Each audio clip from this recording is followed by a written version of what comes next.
to your point about AI, we've had we have the SpaceX IPO that's coming.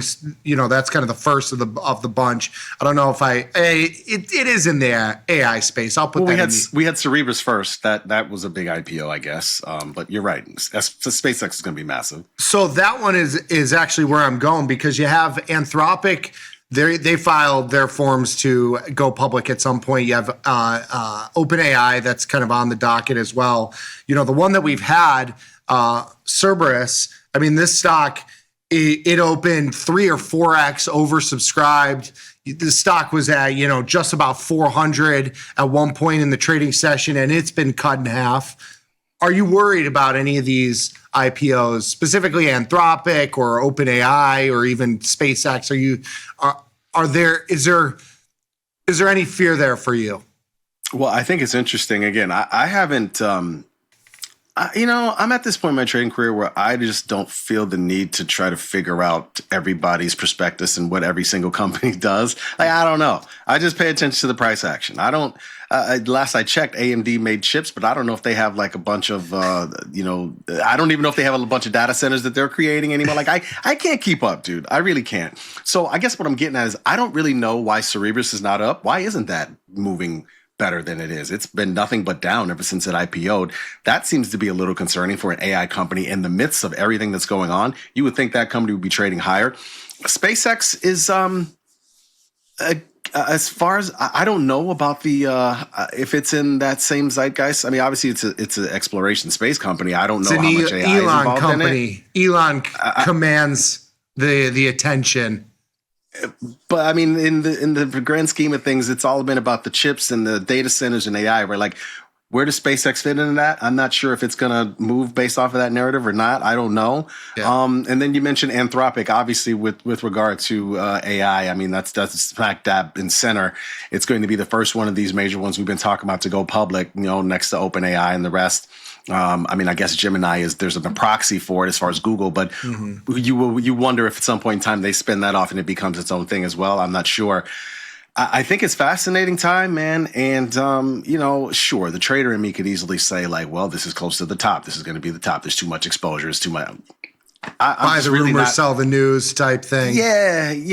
That we've seen that before. I don't know. I don't know how long that, in the grand scheme of things, I don't know if that really matters. Look, once upon a time, Facebook, I remember when that IPO sucked and that stock didn't do much for a long time. That was when it was like 40 something. That stock was like $40, $50. Now it's 600. So what are we really talking about? Are we talking about more near term, or are we talking about the top? I don't think there's a top in AI. I think this is where we're going, man. This is moving forward. I think there is the such thing as a trade that is a little bit crowded, and I think we're in the midst of that some. Yeah. And that's going to fix itself at some point in time. Just be ready, have some powder. Don't get too carried away. You can't be short all these individual names like we were talking about, the Microns and the AMDs of the world with that high vol. You can't be short all of these. You got to pick and choose. You got to have some powder dry and be ready to pounce when things do turn around. But I mean, this is a very crowded trade. There's no doubt about that. For sure. I mean, it's everybody. It's the dinner talk. Now, I mean, every time I'm with my buddies, it's questions about, Micron, SanDisk. I bought at 500. It's at 1700. Like, should I buy more? A friend of mine talked to me last night about AVGO and his options trades he had going on. Yeah. He's been trading for a while, so he's not like a rookie, but I mean, that was his number one thing he was talking about was AVGO. Dude, Friday when you were out, when me and Mikey did the show, Q comes on, and with the list, every single one of them was a NASDAQ name. Every single one. It makes complete sense. I mean, that's what's moving right now. I think the momentum trade, I mean, has been alive and well for the past couple months now. But I think that's just kind of, and I think there's a dynamic here too, where the numbers have gotten so big.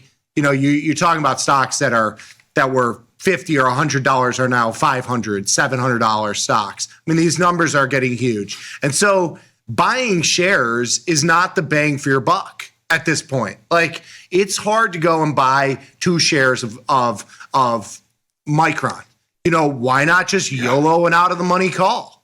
Like, I think that's what is happening now. But man, they're expensive at Micron. Like they're so expensive, but to be completely honest, you're going to miss if there is ever a, kind of washout to the downside. You're going to miss out on that because you're not long spot. Like you're just long the call, you lose whatever's in the call.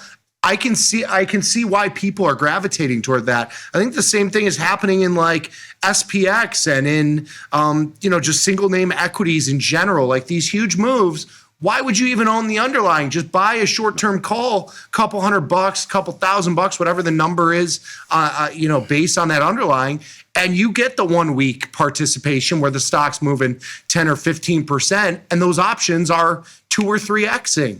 It makes complete sense as the market gets bigger. I will say to the point that you were making of things getting a little crowded, and back to kind of the Anthropic IPO, some of the stocks that like kind of have these bigger stakes. Zoom has a $5 or $7 billion now a $5 or $7 billion investment in Anthropic, as well as CRM. Seriously? I think CRM has a $5 or $6 billion. We're talking about paper value investment in Anthropic. Bought it at 50 or 100 million, and it's gone to $5 or $6 billion. You're seeing some of that kind of even play out in this market. It seems like everybody's on the on the up and up here. It just can't go down. I made a joke, and I keep making this joke about the confidential filing of IPOs. I find it hilarious that they keep saying confidential because the damn shit ain't confidential. Everybody wants to know about it, and it's very loud, honestly. Yes. SpaceX and Anthropic, and I think it's gonna be fun, man. Yeah. And you know what? I mean, give it to Anthropic. They're choosing the right time. I mean, if there's ever a time to come out with your IPO, you might as well do it now, for sure. If you're in that space and you're able to do it, this is the time, because we've seen plenty other times where companies in the past came out with their IPO at the wrong time, or even had to shelve their IPO because it just wasn't the right time for them. So I think it's perfect timing for them. Are you going to be a buyer of any, if not all three? Shares, long-term, calls, puts, anything short point? Maybe if it gets below certain value. I mean, I keep looking at that Cerebrus, and I'm like, maybe if this thing keeps dropping, maybe it's interesting. But I haven't even the idea of buying shares. Honestly, it boils down to how much first of all, A, how cheap it is, and B, how much I want to be a holder of it. So I guess it just depends on the price. Speaking of buying shares, I just bought some shares in the personal for Space SPCE. Oh. Why not? Let's just see if we can get on the ride while this is happening. Probably should have done it a couple of days earlier, but this is cheap. It's $7 and change. Let's see what happens here.